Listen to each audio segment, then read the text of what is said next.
Horas, Horas, Horas, Bali G Academy datang kembali di hadapan Anda dari tepian Danau Toba yang indah. Oke, pemirsa, ya kita mengkritisi dulu ya Listio Sigit Prabowo ini, karena kita bukan hanya punya hak untuk bersuara, berteriak pun kita punya hak ya. Karena APBN itu sudah 80% berasal dari keringat rakyat, pajak rakyat, maka kita bisa berteriak untuk mengkritisi ya kepolisian Republik Indonesia ini ya, yang dipimpin oleh Jenderal Listio Sigit Prabowo ya. Jadi kita lihat ya bahwa APBN yang memberikan 126 triliun tahun 2025 kepada kepolisian. Ini beritanya ya. Anggaran Polri jadi 126 triliun. Ini rencana penggunaannya. Nah, ini dia. Ya.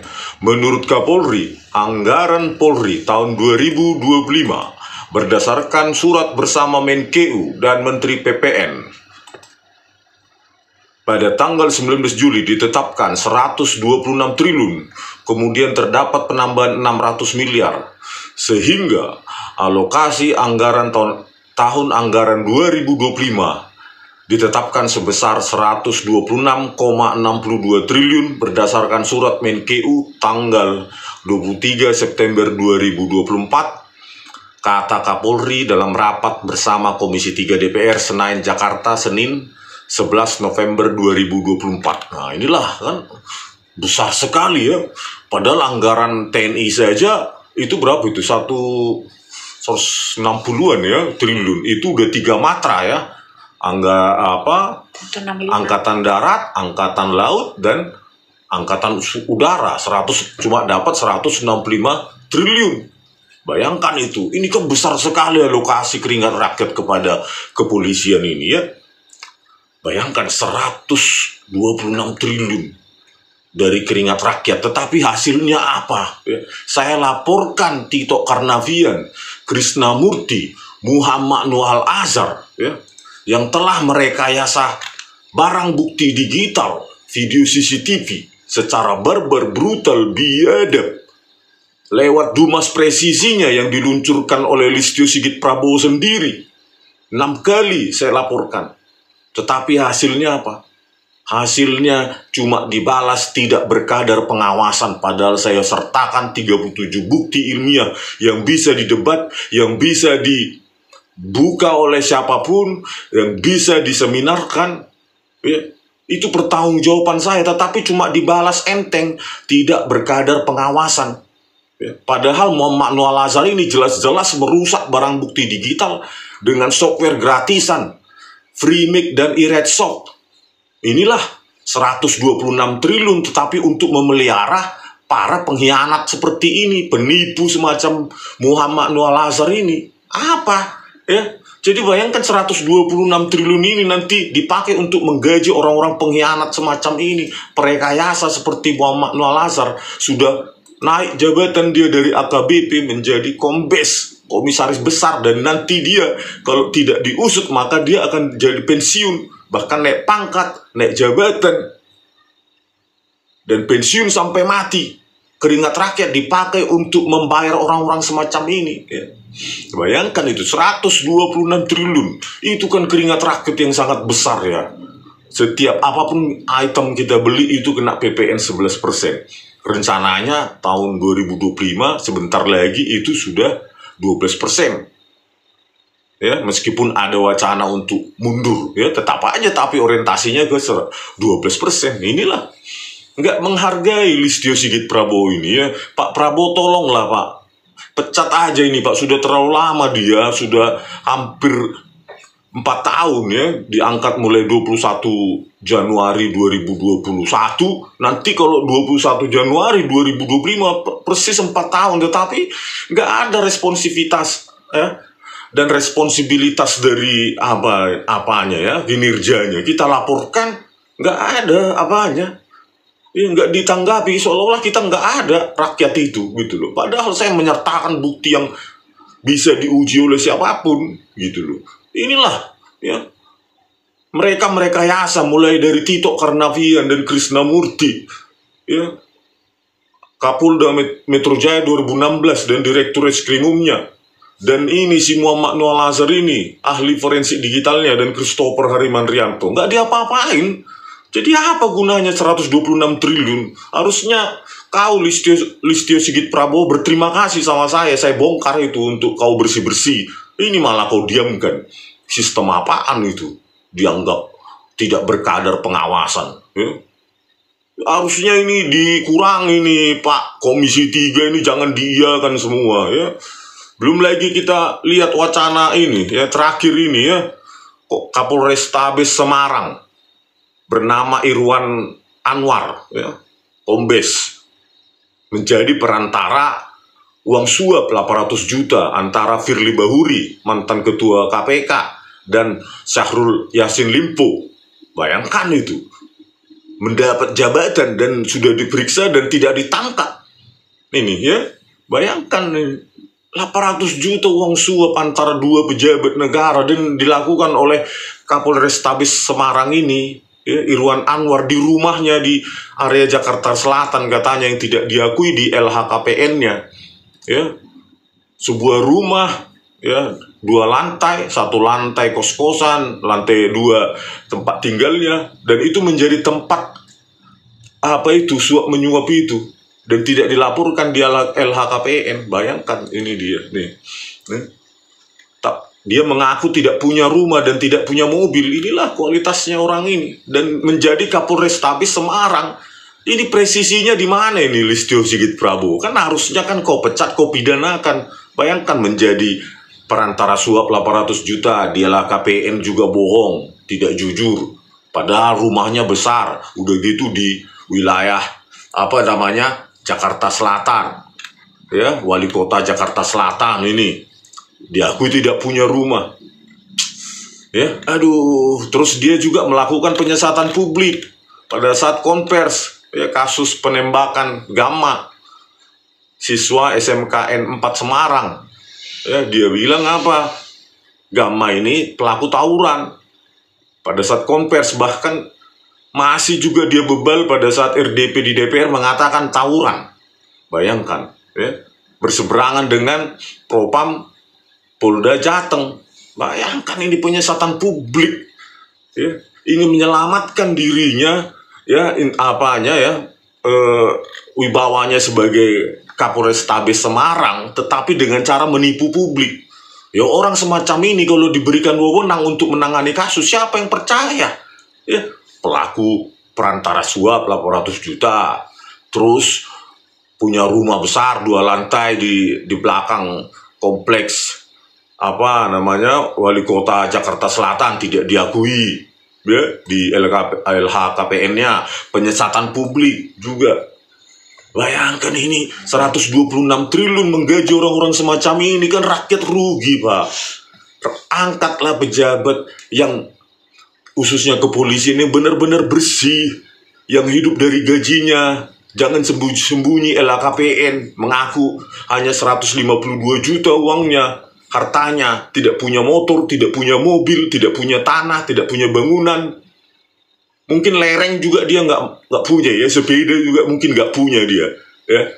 Sepeda aja mungkin nggak punya dia itu, ngakunya ya. Bayangkan orang semacam ini harus digaji oleh rakyat. Rakyat kan memberikan 126 triliun itu dengan keringatnya, bukan turun dari langit itu uang itu. Setiap kita ini walaupun baik yang punya apa NPWP atau tidak, ya berkontribusi dengan PPN itu. Ya, ketika dia beli motor, beli mobil, beli sepeda, beli apapun, langsung setor pajak itu. Ya, inilah aduh, unek-unek kita sebagai warga negara ya. Kita inginnya Kapolrinya tegas Pak Prabowo, Pak Presiden. Kapolrinya itu bukan seperti ini ya, Muhammad Noah Lazar pelaku prekayasa, Tito Karnavian, Krishnamurti, kita laporkan diam saja ini orang ya. Sok Buddha, pura-pura Buddha, pura-pura tuli, pura-pura bisu. Sistem apa itu Dumas presisi sampah juga ya. Ya kalau cuma mengatakan tidak berkadar pengawasan, ya buang aja lah itu sistemnya itu, menghabiskan anggaran uang keringat rakyat itu. Ini terakhir juga ini, ya ada 6 perwira polisi ex anak buah Sambo yang terlibat memanipulasi merekayasa kasus promosi jabatan. Ya, ini mulai dari siapa ini, mantan Kapolres Jakarta Selatan ini. Aduh, parah semua ini. Bayangkan ini, Kombes Budi Herdi, Kombes Murbani Budi Pitono, Kombes Denny Setia Nugraha Nasution, Kombes Susanto, AKBP Handik Jusin, AKBP Cuk Putranto, ya, AKBP Handik Jusin ini terlibat juga sebagai komandan pemburu lapangan penembakan 6 laskar FPI, penyiksaan, pembantaian, naik pangkat, ya. Dia koordinator lapangannya, gitu. Terus belum juga ini AKBP Cuk Putranto ini terlibat juga di tim CCTV KM 50 yang katanya mati, tidak mengirimkan gambar tepat 20 jam sebelumnya. 6 Desember 40 pagi, kejadian 7 Desember tengah malam. Ya. KM 49 sampai 72 dan dipercaya oleh hakim. Inilah tim CCTV-nya kasus Verdi Sambo Duren 3 yang menghancurkan, mengganti CCTV. Ya. Dan di KM 50 juga ini AKBP Cuk Putranto naik pangkat juga, promosi jabatan. Jadi terus maksudnya rakyat terima saja dengan perform kalian yang hancur-hancuran ini, gitu loh. Perform kalian yang bahkan memberikan jabatan kepada para perusak hukum, ya, para penginjak-injak hukum, perekayasa kasus, ya. Mulai dari tadi Tito Karnavian, Krisnamurti, bintang 2 itu, ya, menghantarkan langsung video CCTV rekayasa Muhammad Noah Lazar dan Christopher ke Kejaksaan Tinggi. Bayangkan itu mental bintang 2 merekayasa kasus itu, Krisnamurti, ya. Muhammad Noah Lazar malah bos, ya, pejabat di Pusat Laboratorium Forensik Bareskrim Polri. Bayangkan itu. Apa nggak malu kau, Listio Sigit Prabowo, ya? Orang-orang yang hancur seperti ini malah naik jabatan. Terus orang-orang yang berintegritas di kepolisian nggak naik jabatan kau buat, harusnya mereka yang naik, ya. Malah ini orang-orang yang rusak ini yang kau naikkan jadi jabatan. Apa kau bilang reward and punishment? Ya, punishmentnya masa sudah merekayasa kasus seperti kasus Duren 3, penembakan, pembunuhan Brigadir Joshua, masih bisa dimaafkan, masuk lagi ke polisi. Orang-orang kotor semacam itu merekayasa kasus, terus naik jabatan, terus publik langsung terima saja, ya. Ingat, kalian bertanggung jawab kepada rakyat. Listio Sigit Prabowo, jangan prestasimu cuma untuk membuat kepolisian terburuk, terkotor se-Asia Tenggara saja, ya. Itulah prestasimu, membuat kepolisian Indonesia terkotor, terkorup se-Asia Tenggara. Ya, dengan cara kau inilah, ya, tidak merespon publik. Ya, saya sudah mengajukan 37 bukti ilmiah itu lewat Dumas Presisi, kau diamkan. Sistemnya itu sistem sampah, cuma membalas saja sudah selesai. Jawab, tidak berkadar pengawasan.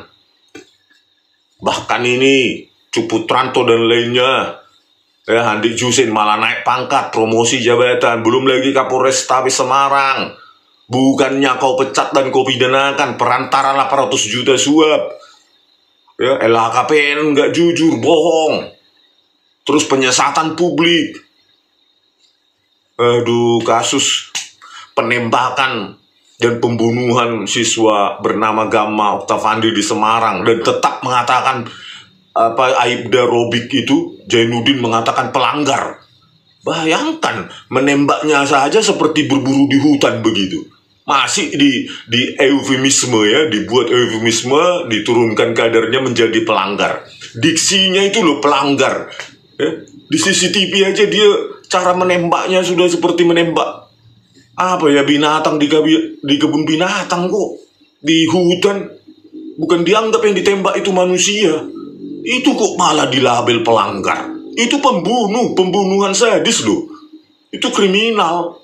Ya, ini kan disetir ya kan, supaya dikutip media pelanggar. Ya, orang yang waras yang nggak mungkin melihat CCTV itu pelanggaran kode etik, itu kriminal lah, pembunuhan sadis.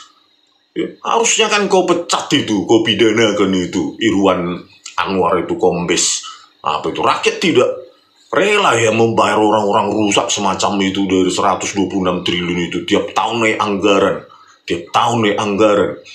Prestasimu apa? Prestasi cuma membuat kepolisian terburuk se-Asia Tenggara, kok minta naik anggaran. Harusnya bercermin ya, berprestasi baru minta naik anggaran. Alah Listio ya. Malulah kau Listio Sigit Prabowo, harusnya kau mundur ya. Pada saat Kanjuruhan yang menewaskan 135 orang tewas, Anda sudah Kapolrinya di situ. Kalau di luar negeri ya kejadian itu langsung atau tidak langsung itu adalah tanggung jawabmu. Kau saat itu adalah Kapolri tahun 2022 ya, karena udah diangkat kau sebagai Kapolri 21 Januari 2021. Ya, 1 Oktober 2022 kejadian tewasnya 135 orang karena penembakan gas air mata 11 kali oleh 11 polisi. Harusnya kalau di luar negeri, negara maju, kau yang ambil tanggung jawab. Ya, bukan salahku, itu anak buahku. Ya, kesalahan anak buahmu, kesalahanmu. Gitu loh, malu gitu loh, 135 orang tewas, gak ada yang bertanggung jawab. Harusnya Kapolrinya mundur, karena apa? Malu. Tanggung jawab moral, gitu. Ya. Begitu juga kasus penembakan pembunuhan dan pembantaian 6 Laskar FPI. Anda itu kabar reskrim. Penyelesaiannya seperti itu, ya. Gawai atau semua yang dimiliki oleh jenderal-jenderal yang terlibat itu, mulai dari Kapolda Kapolda Metro Jaya, Dirtipidum Bareskrimnya, terus Dirkrimumnya, harusnya semua diperiksa untuk mengungkap semua fakta. Tapi tidak ada kan, bahkan operator lapangannya saja Muhammad Fikri Ramadan dan Muhammad Fikri Ramadan dan Yusmin Ohorela itu tidak diekstraksi di persidangan dan tidak menjadi pertimbangan hakim. Bayangkan itu, Anda kabar reskrimnya saat itu. Aduh, sebenarnya Anda sudah tidak layak lagi nih menjadi Kapolri. Kami menuntut Anda mundur lah, tahu malu lah gitu loh. Apalagi baru-baru ini 6 polisi rusak ya, terseret kasus rekayasa Verdi Sambo dengan perannya dan intensitasnya masing-masing. Itu kan udah nggak layak lagi jadi polisi. Masih banyak polisi yang di bawah mungkin nggak bisa maju, nggak bisa naik. Karena apa? Ya karena nggak kau angkat, nggak kau evaluasi. Akhirnya apa? Yang naik yang rusak-rusak. Itu Anda mundur saja lah, Listio Sigit Prabowo. Sebelum nanti dipecat tiba-tiba kan nangis. Ya kan? Rakyat mungkin potong kambing kalau Anda mundur tahu diri gitu loh. Ya sudah 4 tahun 4 tahun 21 Januari 2025 ini. Sudah terlalu lama Anda menempati pos Kapolri. Kasihan jenderal-jenderal lain yang ingin membenahi ya, tetapi tidak punya peluang gitu loh. Anda sudah terlalu lama di situ. Biasanya kalau terlalu lama itu ya akan ada abuse of power gitu loh. Jadi tolonglah mundur secara sukarela supaya rakyat bisa bersuka cita. Ada harapan baru, ada peluang baru, penegakan hukum yang lebih baik. Anda sudah terlalu lama di situ, 4 tahun, gak ada prestasinya kecuali membuat kepolisian menjadi terburuk, terkotor se-Asia Tenggara. Ya. Jadi ini kita akan serukan terus supaya diganti oleh Presiden Prabowo Subianto. Kasihan rakyat Pak Prabowo. Ya, penegakan hukum dan curan-curan begini. Ya, saya laporkan yang sudah ditangkap bahasa saja Muhammad Noah Lazar, kombes itu nggak diurus orang ini kok. Takut mungkin sama Tito Karnavian dan Krishnamurti. Oke, sekian dulu pemirsa ya, supaya ini didengar sama Presiden Prabowo supaya diganti orang ini secepatnya agar ada peluang penegakan hukum yang lebih baik. Ya, kita nggak butuh orang yang kalem-kalem tapi nggak bisa kerja. Ya, kita butuh orang yang gerak cepat gitu loh, responsif terhadap laporan-laporan masyarakat, ya, aspirasi publik gitu. Kalau target saya Tito Karnavian, Krishnamurti, Muhammad Anwar Al-Azhar itu harus diperiksa terkait rekayasa video CCTV Jessica Kumala Wongso. Ya, dari situ nanti pintu masuk keterlibatan Tito Karnavian dan jenderal lainnya di KM 50, di Kanjuruhan dan lainnya ya. Tito Karnavian harus kita desak untuk dipidanakan itu, karena dialah orang yang bertanggung jawab pada rekayasa barang bukti digital kasus Jessica Kumala Wongso, karena dia adalah kepala Polda Metro Jaya tahun 2016. Dia tidak bisa cuci tangan kasus itu. Bagaimana seorang anak manusia, ya, 4 bulan di sel tikus, dimasukkan ke penjara 8,5 tahun, ya, dengan merekayasa video CCTV oleh Muhammad Anwar Al-Azhar dan Christopher Harimanrianto dengan 2 software gratisan, eRedShop dan FreeMic. Oke pemirsa, sampai jumpa di video kami selanjutnya. Horas.